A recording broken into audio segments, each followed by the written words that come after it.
Bismillahirrahmanirrahim. Assalamualaikum warahmatullahi wabarakatuh.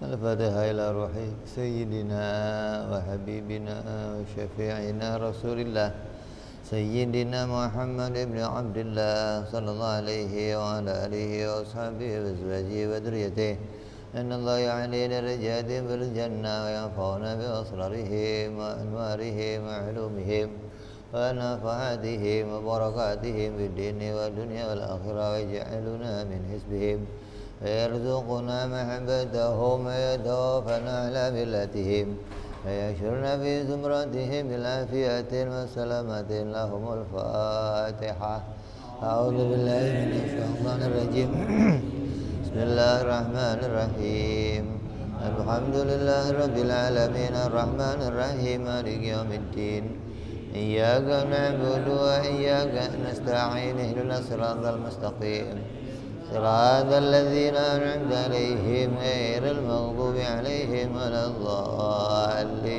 آمين بسم الله الرحمن الرحيم نويت تعلما وتعليما وتذكرا وتذكيرا والنفعا والانتفاعا والإفادة والاستفادة والحث على التمسك بكتاب الله وسنة رسول الله صلى الله عليه وسلم والدعاء إلى الهدى والدلالة على الخير ابتغاء مرضاته قربه وثوابه وحسن الخاتمة مع اللطف والعافية وصلاح العاقبة Bismillahirrahmanirrahim. Alhamdulillahirabbil alamin. Wassalatu wassalamu ala asyrafil anbiya'i wal mursalin Sayyidina wa habibina wa syafi'ina wa maulana Muhammadin wa ala alihi wa sahbihi ajma'in, amma ba'du. Qala musanniful kitab rahimahullah wa nafa'ana bihi wa bi'ulumihi fid darain. Allahumma aftah qulubana futuhal arifin wa bihikmatika wansur alaina birahmatika ya arhamar rahimin. Ila anqal, sampai pada sifat yang kedua yang wajib bagi Allah Subhanahu wa ta'ala. Wal qidamu. Yang kedua adalah sifat qidam. Maka syarahnya Imam Ad-Dasuki mengatakan al-asahhu annal qidama sifatun salbiyatun,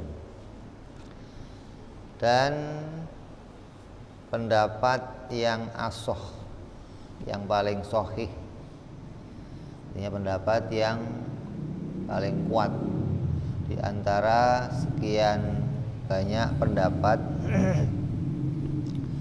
bahwa qidam itu masuk kelompok sifat.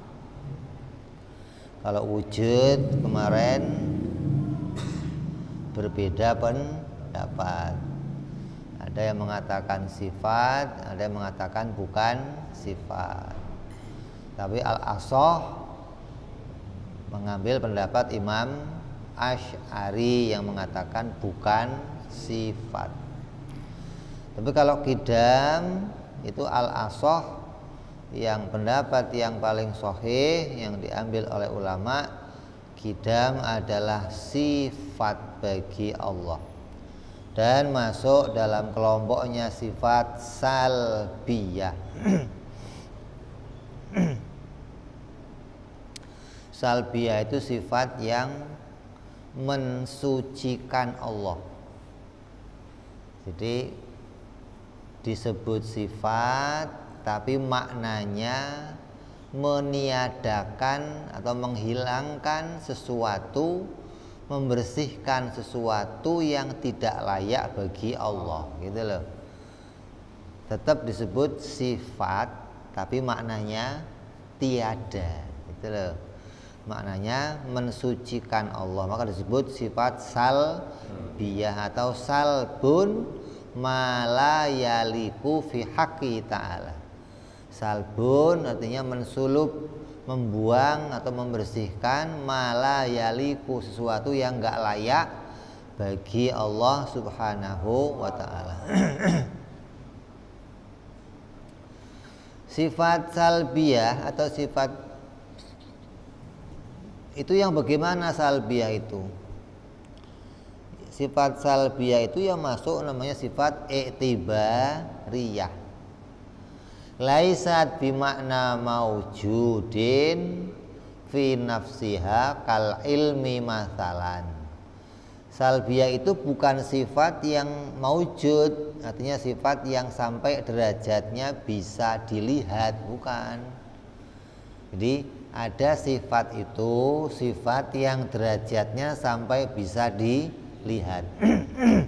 Artinya andai seseorang hamba dibuka hijabnya oleh Allah, maka dia akan bisa melihat sifat-sifat itu ada pada zatnya Allah. Itu namanya sifat maujud, sifat yang berdiri pada zatnya Allah.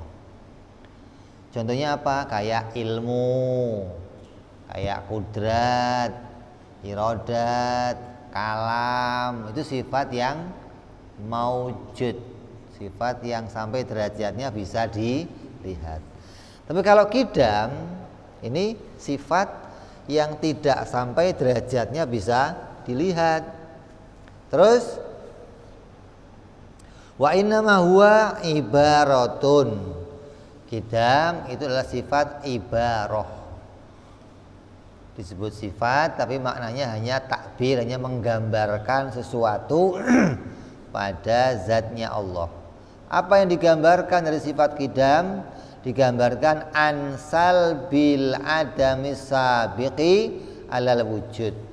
Qidam itu menggambarkan ketiadaannya permulaan bagi wujudnya Allah, mensucikan Allah dari adanya permulaan. Kan yang pertama kita udah ngomong Allah bersifat wujud. Maka wujudnya Allah itu dibersihkan, disucikan dari apa? Dari adanya permulaan. Gitu loh. Karena wujud yang ada permulaannya itu wujudnya hawadis, wujudnya perkara yang baru, wujudnya perkara yang diciptakan, maka wujudnya pasti ada permulaan atau awalnya. Adapun wujudnya Allah adalah wujud yang wajib, wujud yang azali, wujud yang tidak ada permulaannya. Maka untuk menggambarkan wujud yang demikian diberikan sifat namanya sifat qidam, sifat yang menggambarkan tidak adanya permulaan bagi wujudnya Allah. Wa in syi'ta qulta adapun kamu bisa aja kalau mau ngomong yang gampang begini, qidam, sifat qidam wa ibaratun an adamil awaliyati lil wujud. Qidam itu merupakan sifat yang menggambarkan atau mengungkapkan tidak adanya permulaan bagi wujudnya Allah atau bagi zat dan sifat-sifat Allah Subhanahu wa ta'ala. Wa in syi'ta qulta, bisa juga kamu katakan huwa ibaratun an adamil iftitahil wujud. Qidam itu sifat yang merupakan ungkapan atau penggambaran dari tidak adanya pembukaan di dalam wujudnya Allah. Jadi ngomong permulaan, pembukaan, awal, itu semua sama tuh. Wal ibaratu salah satu bimakna wahid. Maka ketiga ungkapan tersebut itu maknanya satu. Apa saja? Adamul sabiq, adamul awaliyah, adamul iftitah. Itu maknanya sama semua tuh. Nggak ada yang mendahului, nggak ada permulaan, nggak ada pembukaan. Itu maknanya sama. Artinya tidak ada, tiada, tidak ditemukan tiada sebelum wujudnya Allah. Kalau wujudnya makhluk kan tadinya apa? Tiada, terus berubah jadi ada. Lah wujudnya Allah tidak diawali tiada, juga tidak diawali adanya yang lain. Nah, wujud itu bisa aja diawali tiada atau diawali adanya wujud yang lain. Kayak contoh Nabi Adam, diawali apa? Tiada, terus jadi ada. Kalau wujud kita diawali mani, terus baru wujud gitu. Kamu awalnya apa dulu? Mani kan, keplek-keplek kan. Ya. Ada yang diawali telur, apa itu? Burung, ayam. Ada yang diawali biji, apa itu? Pohon, gitu loh. Jadi wujud itu bisa saja diawali tiada, bisa juga diawali adanya wujud yang lain. Lah, Allah tidak demikian. Tidak diawali tiada dan juga tidak diawali adanya wujud yang lain. Hadza ma'nal qidam fi haqqihi ta'ala bi'tibari dzatihil aliyah wa sifatihil jalilah as-sunniyah. Maka inilah yang disebut qidam, yang disandarkan kepada Allah Subhanahu wa ta'ala, yang menggambarkan keagungan, ketinggian zatnya Allah dan sifat-sifatnya Allah Subhanahu wa ta'ala. Jadi yang bersifat qidam itu enggak hanya zatnya, tapi juga sifat-sifatnya. Karena kan zat sama sifat ya enggak bisa dipisahkan, keduanya lazim.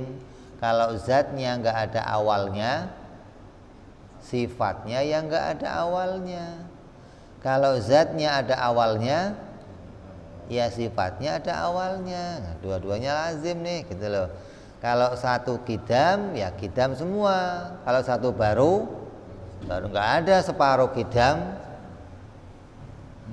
Ini zatnya qidam, tapi sifatnya baru, ya enggak ada begitu. Atau sifatnya yang qidam, zatnya baru, ya enggak ada. Kalau zatnya qidam, ya sifatnya qidam. Kalau zatnya baru, ya sifatnya juga baru. Wa amma ma'nahu idza utliqa fi haqqil hawadis kama idza qulta mathalan hadza bina'un qadimun.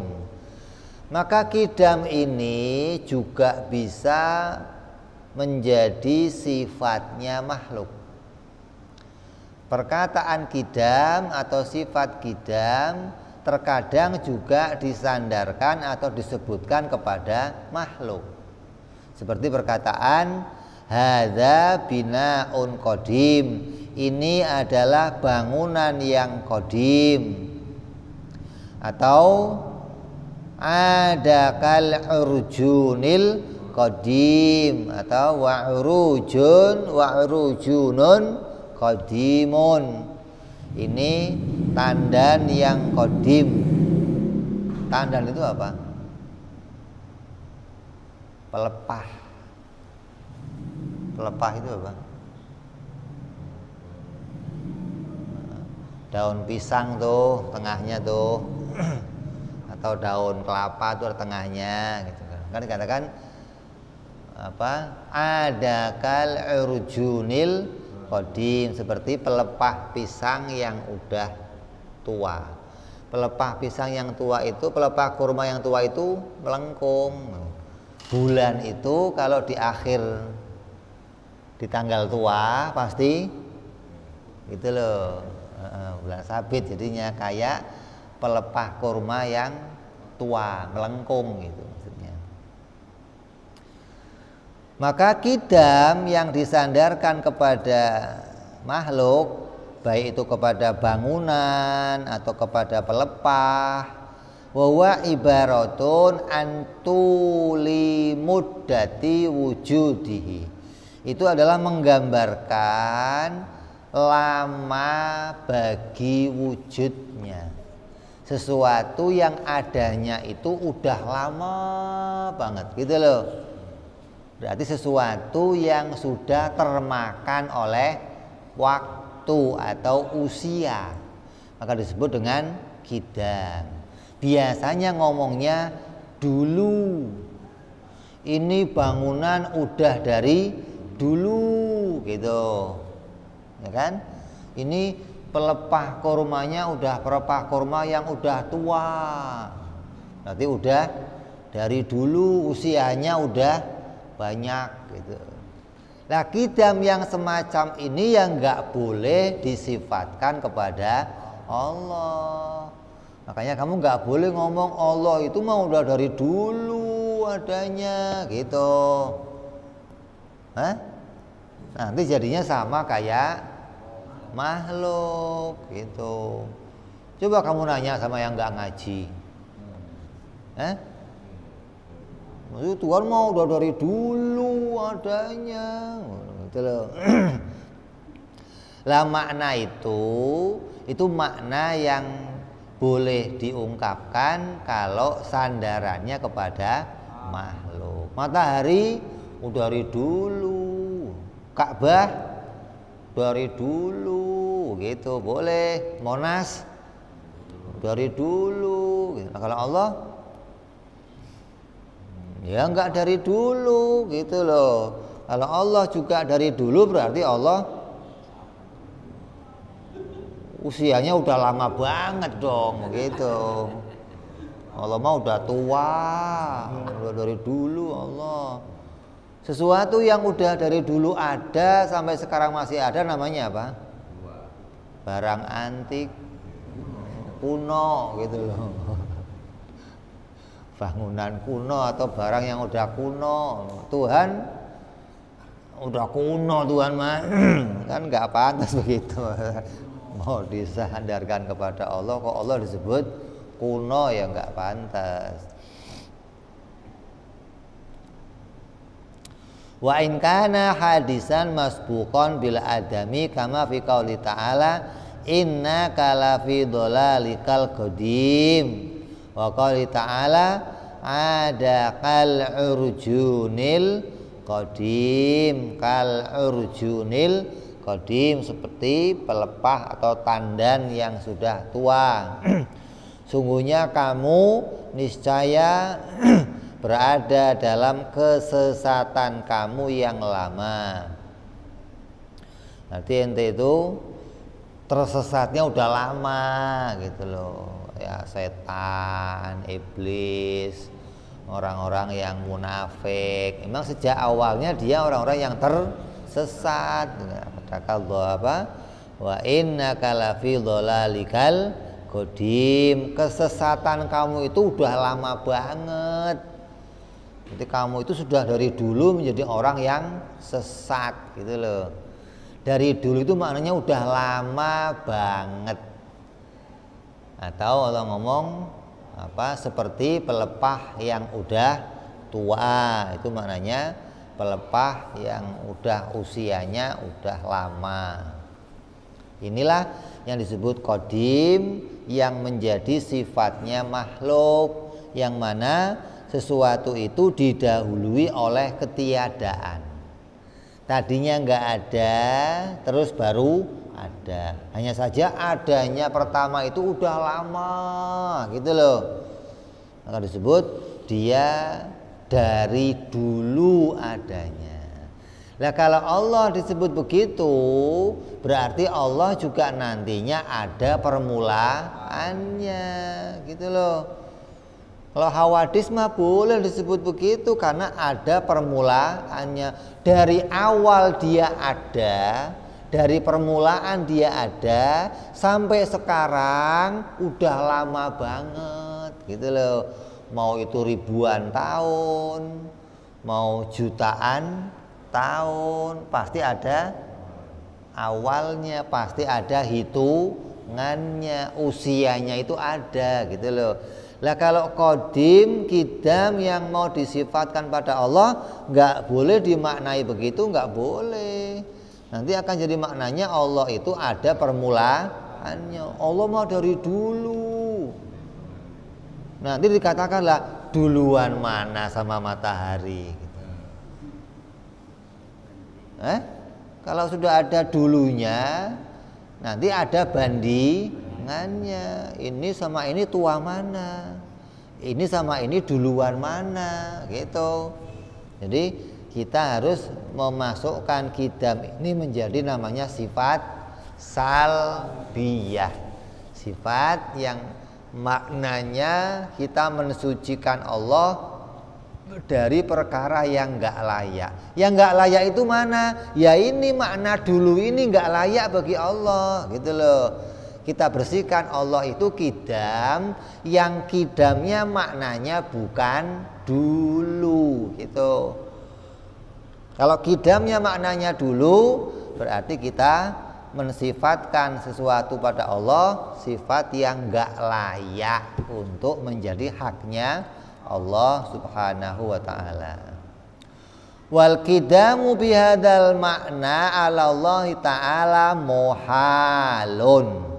Maka qidam yang dimaknai dengan makna dulu, dengan makna yang disebut tua atau udah lama waktunya, maka makna ini mustahil bagi Allah.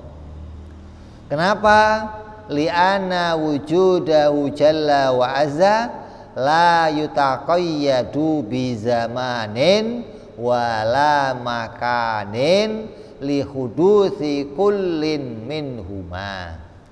Karena wujudnya Allah, zatnya Allah itu tidak terbatasi dengan adanya zaman. Allah itu enggak terbatasi dengan adanya tempat. Karena yang namanya zaman dan tempat itu adalah sesuatu yang baru. Allah itu ada sebelum tempat itu ada dan sebelum zaman itu ada.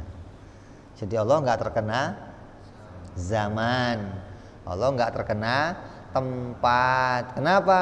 Tempat ya yang bikin Allah, zaman ya yang bikin Allah.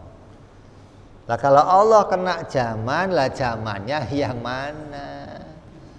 Zaman itu dibikin sama Allah, tempat itu yang bikin Allah, gitu. Tempat itu maknanya apa? Ruangan, gitu loh. Setiap benda, setiap hawadis yang wujud itu wujudnya pasti terkena ruang.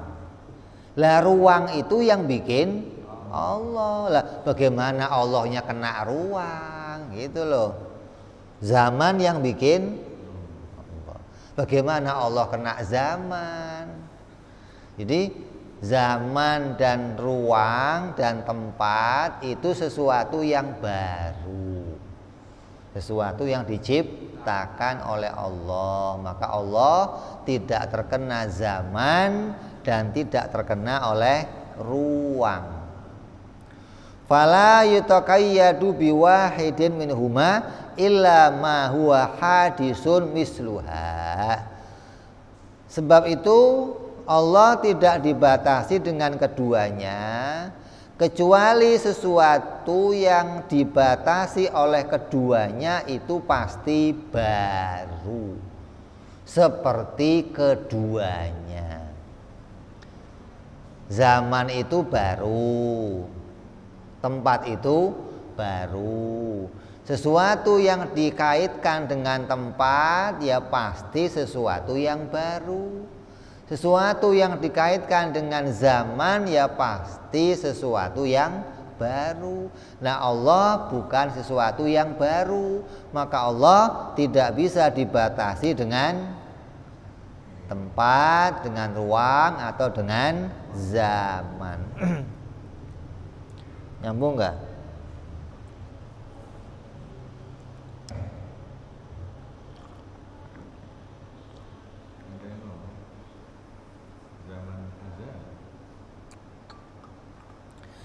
Ya itu untuk gampangin ngomong aja.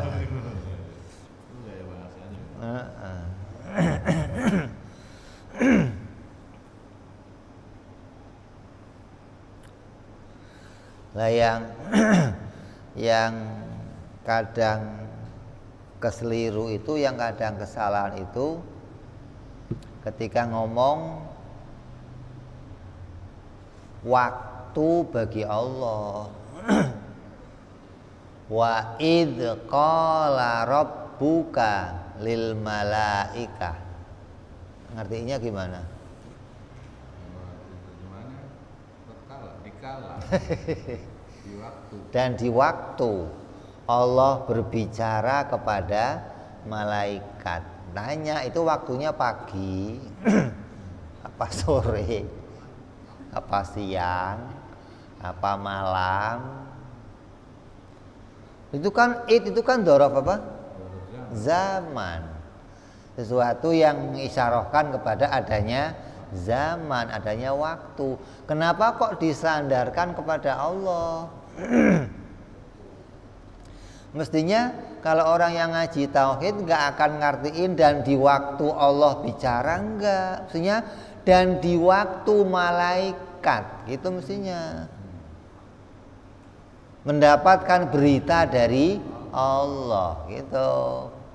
Malaikat dapat beritanya kapan? Pagi, sore, malam, bisa aja. Mau pagi boleh, mau siang boleh, mau malam boleh. Bukan Allah yang memberitakannya, bukan. Ya kan?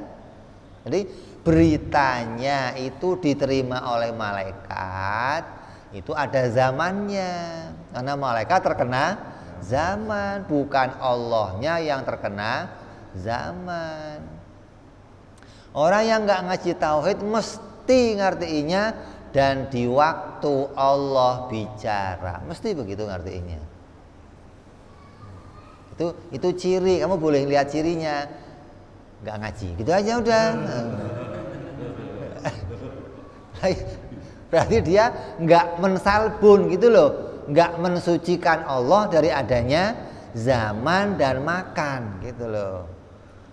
Lah kita dituntut mensucikan Allah nih, membersihkan Allah dari adanya zaman dan makan.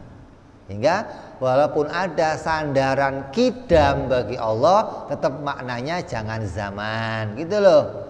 Ada makna id bagi Allah, ya jangan disandarkan pada Allah. Karena nggak mungkin Allah kena zaman, nggak mungkin gitu loh. Kita nih sekarang malam, ada pagi, ada siang. Waktu yang Allah ciptakan itu bagi kita. Bukan Allahnya juga kena malam siang. Allah ya kalau malam hari ngapain? Allah kalau siang hari ya ngapain? Masa ada Allah siang, ada Allah malam, gimana?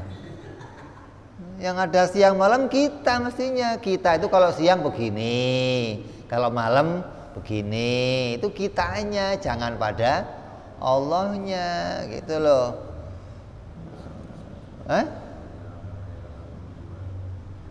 La ya wa ja'ala lailakum libasa, dan Allah menjadikan malam itu bagi kalian untuk kemulan. Apaan sih?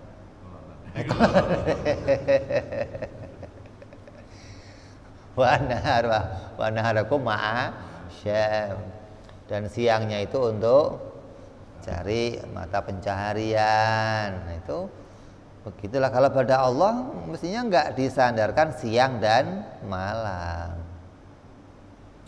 Terus dikatakan di sini, wa hal yajuzu ayatalafadha bilafdil qadim fi haqqi ta'ala. Apakah boleh melafadzkan kata qadim bagi Allah? Fa yaqalu huwa jalla wa azza qadimun, seperti dikatakan Allah itu zat yang bersifat qadim. Li'anna maknahu wajibun lahu jalla wa azza aklan wa naklan, karena bagi Allah sifat itu sifat yang wajib baik secara akal maupun secara syar'i. Aula yatalafadhu bidzalika, atau tidak boleh melafadzkan dengan lafadz qidam tersebut. Boleh enggak? Sedangkan qidam itu sifat yang wajib bagi Allah. Lah boleh enggak kita ngomong Allah itu qadim? Wa inna ma yuqalu yajibu lahu ta'ala al-qidamu au nahwu hadza minal ibarah. Maka yang boleh diucapkan bagi Allah hanya wajib bagi Allah bersifat qidam, atau ungkapan yang semisalnya. Wala yutlaqu alaihi ta'ala alaihi fil lafdil ismul qadim li'anna asma'ahu jalla wa azza tauqifiyah. Dan tidak boleh diungkapkan bagi Allah nama al-qadim, sebab Asmaul Husna, nama-nama bagi Allah itu nama-nama yang tauqifiyah. Tauqifiyah itu nama Allah itu nama yang dikenalkan langsung oleh Allah, nggak boleh ditambah-tambahin gitu loh. Nggak boleh kita menamakan Allah dengan nama-nama yang lain selain nama-nama yang sudah dikenalkan oleh Allah. Ini pendapatnya ulama. Pendapat yang paling kuat berpendapat demikian. Asma-asma'nya Allah itu jumlahnya 99 yang wajib kita kenali, wajib kita hafalkan. Dan nama-nama itu langsung disampaikan oleh Nabi Muhammad SAW. Maka nggak boleh kita nambahin nama yang lain. Kata ulama nih. Tapi pada pendapat yang lain boleh menambahkan nama Allah, tapi nggak dapat pahala kalau kamu mendikirkannya. Beda nih.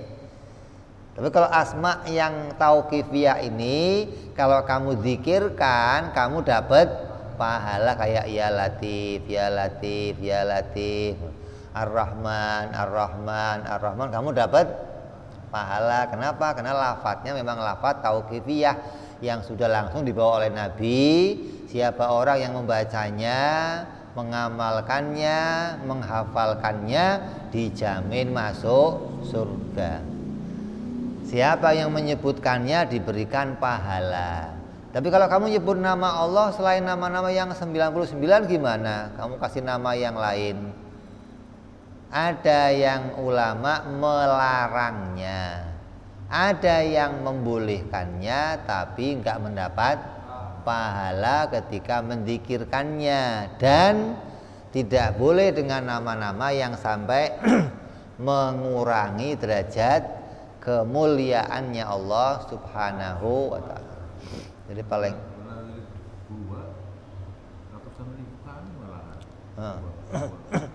Iya. Makanya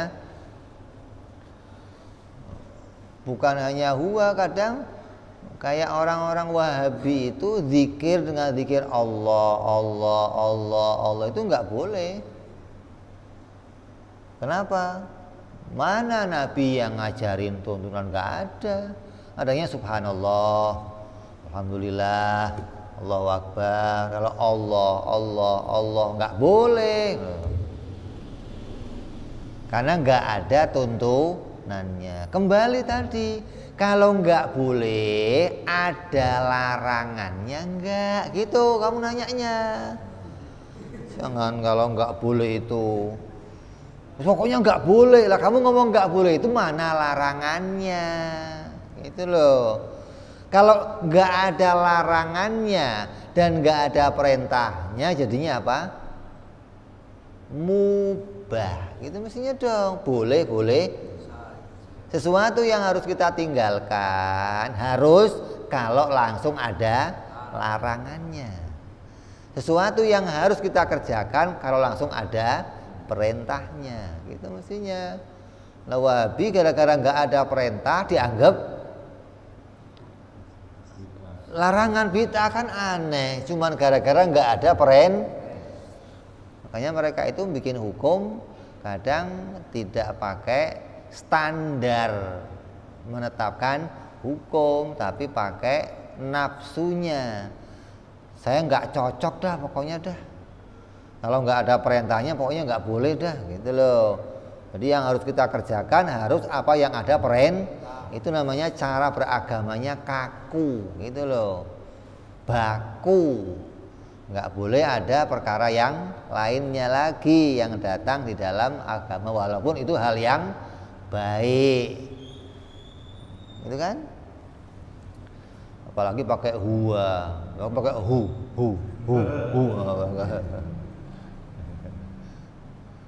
Mana tuntunannya lu pakai hu apa kok hu lu kayak nyorakin apa aja hu.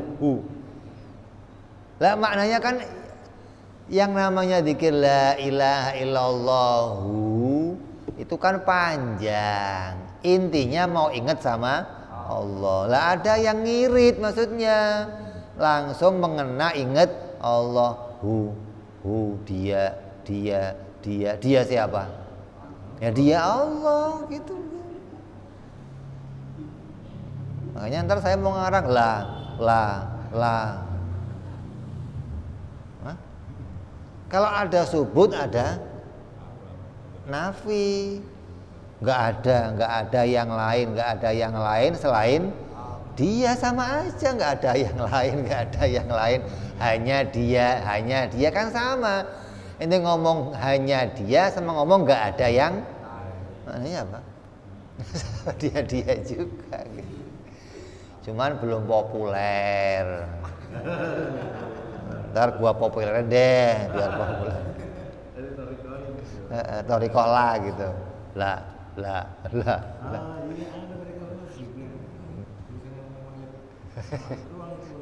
Iya lah.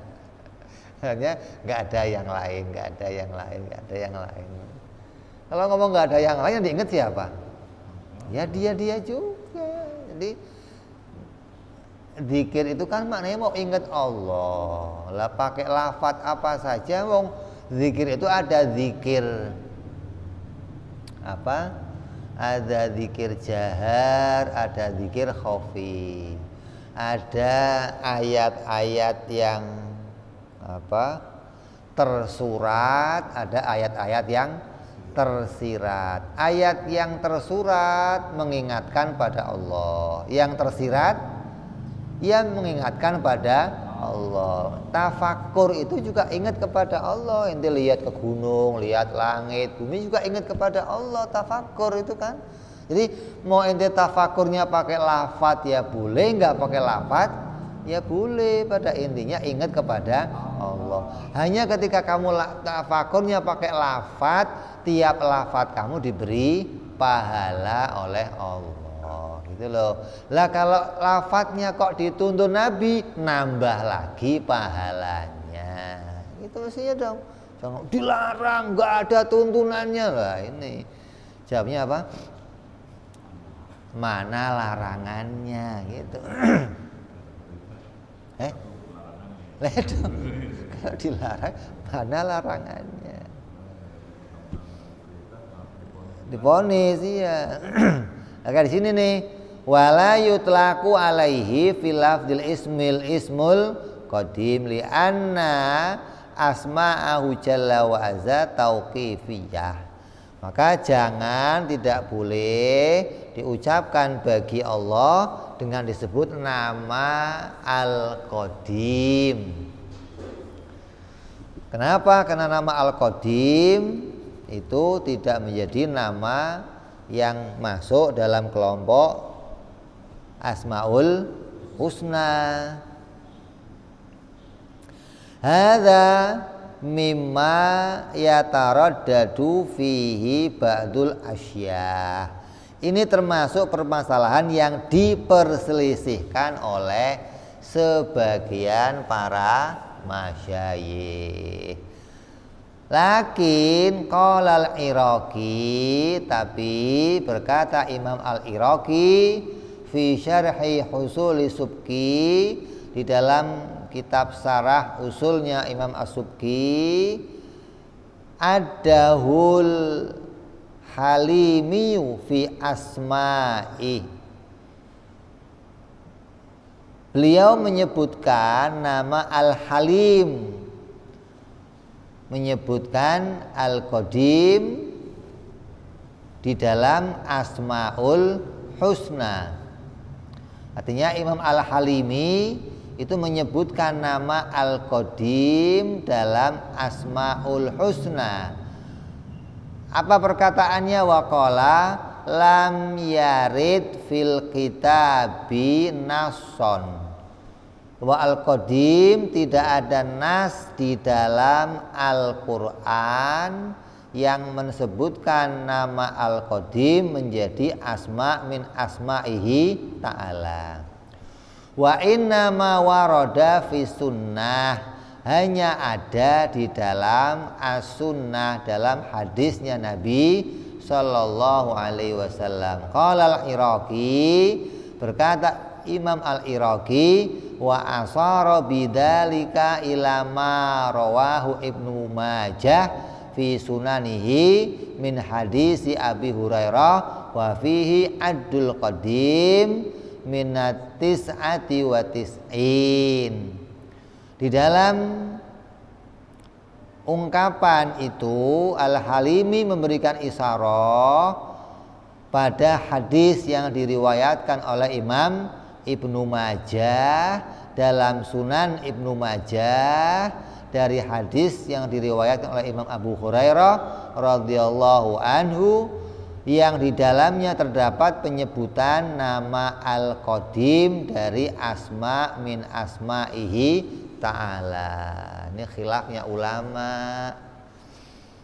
Jadi ada yang mengatakan itu masuk Asmaul Husna, ada yang mengatakan tidak masuk Asmaul Husna. Dengan dasar apa? Di dalam Al-Quran nggak ada disebutkan nama Al-Qadim, tapi di dalam hadis ada disebutkan. Jadi yang mau kita pilih yang mana? Kalau sudah pakai pendapatnya ulama, maka yang namanya ulama itu nggak asal ngomong. Ulama pasti punya dasarnya, baik itu dasarnya dari hadis maupun dasarnya dari Al-Quran ketika memasukkan nama Al-Qadim menjadi bagian dari asma min asma'ihi ta'ala jalla jalaluh. Terus kembali bahwa sifat qidam ini menunjukkan bahwa apa yang dikaji di kitab ini enggak hanya mengenali, enggak hanya wajib mengimani Allah itu bersifat qidam saja, tapi harus mengenali qidam itu sebagai apa. Dan boleh enggak kita menyebut Allah itu al-qadim. Gitu menunjukkan ini sudah kajiannya kajian bagi orang-orang yang harus ngerti secara tafsil, bukan hanya ngerti secara ijmal. Jadi yang namanya kidam berarti ada kidam itu menjadi tiga. Ada tiga kidam. Yang pertama kidam zamani, yang kedua kidam idhofi, yang ketiga kidam hakiki gitu. Kidam idhofi, kidam zamani kayak apa? Kayak tadi dulu, sesuatu yang terkena waktu, yang ada permulaannya, dimulai dari tiada, terus kemudian ada, sejak dia ada sampai sekarang sudah memakan waktu yang sangat lama, namanya kidam zamani. Kidam yang begitu juga nggak boleh pada Allah Subhanahu wa ta'ala. Yang ketiga ada yang kedua namanya kidam idhofi, dulu yang maknanya disandarkan kepada adanya yang lain. Kayak bapak sama anak, duluan mana? Telur sama ayam, duluan mana?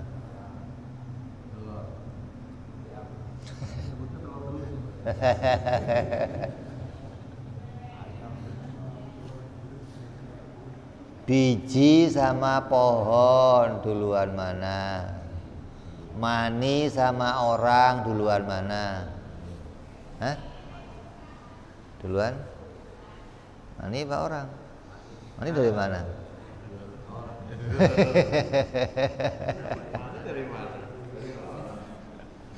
Orang dari mana?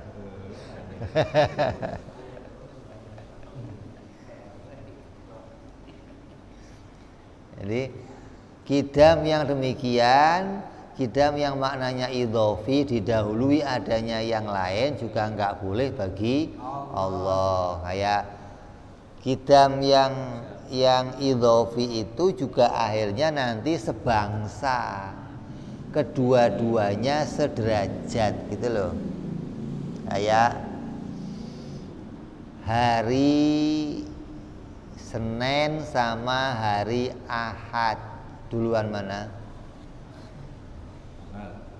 Ahad. Tapi kan Senin sama Ahad sederajat gitu loh. Imam sama makmum, duluan mana? Imam. 1 sama 2 duluan mana? Tapi kan dua-duanya sederajat gitu loh. Lah, bagi Allah nggak boleh demikian. Lah, kita seringkali mengatakan duluan mana Allah dan makhluk? Duluan mana? Duluan? Lah itu nggak boleh begitu, gitu loh. Kalau Allah dan makhluk duluan Allah, jadinya Allah dan makhluk bergandeng sebangsa, gitu loh. Kayak kakak sama adik, duluan mana? Kakak. Lalu berarti kan dua-duanya sederajat. Apa sederajatnya? Pernah nggak ada, gitu. Nah, Allah sama makhluk nggak boleh dikatakan ya duluan Allah baru makhluk. Lah ini yang kadang orang terjebak, nggak memahami makna kidam yang layak disifatkan pada Allah. Gitu loh. Jadi kidam yang boleh disifatkan pada Allah, kidam yang maknanya salbun sabik, salbun awaliyah, salbun iftitah. Gak ada dulunya, gak ada permulaannya, gak ada pembukaannya. Artinya disucikan dari segala yang ada awal, segala yang ada permulaan, segala yang mendahului. mendahului disucikan bagi Allah. Baik yang mendahului itu zaman tiada atau yang mendahului wujudnya yang lain, kedua-duanya harus disucikan, gitu loh. Jadi kidam zamani sama kidam yang maknanya idhofi, dua-duanya dibersihkan dari Allah Subhanahu wa ta'ala. Maka kidamnya Allah disebut kidam hakiki, kidam yang maknanya tidak ada permulaannya. Ngomong dulu, Allah itu ya dulu, tapi maknanya dulu tidak ada permulaannya, gitu. Bukan dulu maknanya zaman, atau dulu maknanya mendahului, bukan demikian. Dulu maknanya tidak ada permulaannya, gitu. Adapun mau menyebutkan kidam sebagai asma min asma'i ta'ala, tinggal mau ambil pendapatnya yang mana. Kalau mau ambil pendapat yang langsung dari Quran kok nggak ada, ambil pendapat yang disebutkan oleh hadisnya Nabi Sallallahu Alaihi Wasallam. Ini yang harus kita imani dari wajibnya Allah bersifat kidam. Karena sifat ini adalah sifat yang wajib bagi Allah Subhanahu wa ta'ala.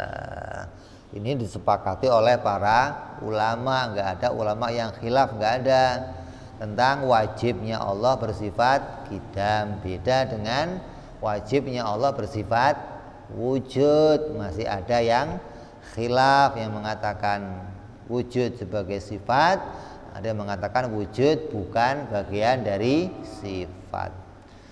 Masya Allah, kita akan sambung pada pembahasan sifat yang ketiga, yaitu sifat baqo, insya Allah. Wallahu a'lam bissawab, wa ila hadratin Nabi. Al-Fatihah. A'udzu billahi minasyaitonir rajim. Bismillahirrahmanirrahim. Alhamdulillahi rabbil alamin, arrahmanir rahim, maliki yaumiddin.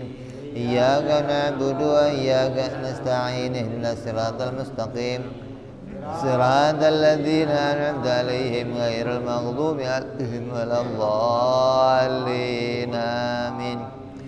Ya Rabbana tarabna ya anana tarabna wa anana asrafna lalala ashrafna fatub tauba taghsili kulli hauba wa solana aurati wa amin rawati awfili walidina rabbi wa mauludina wal ali wal ihwani wa sairil hillani wa kulli dhi mahabbah aw jiratin aw suhbah wal muslimina ajma' amin rabbi fadlan wa judan mannan la biktisabi minna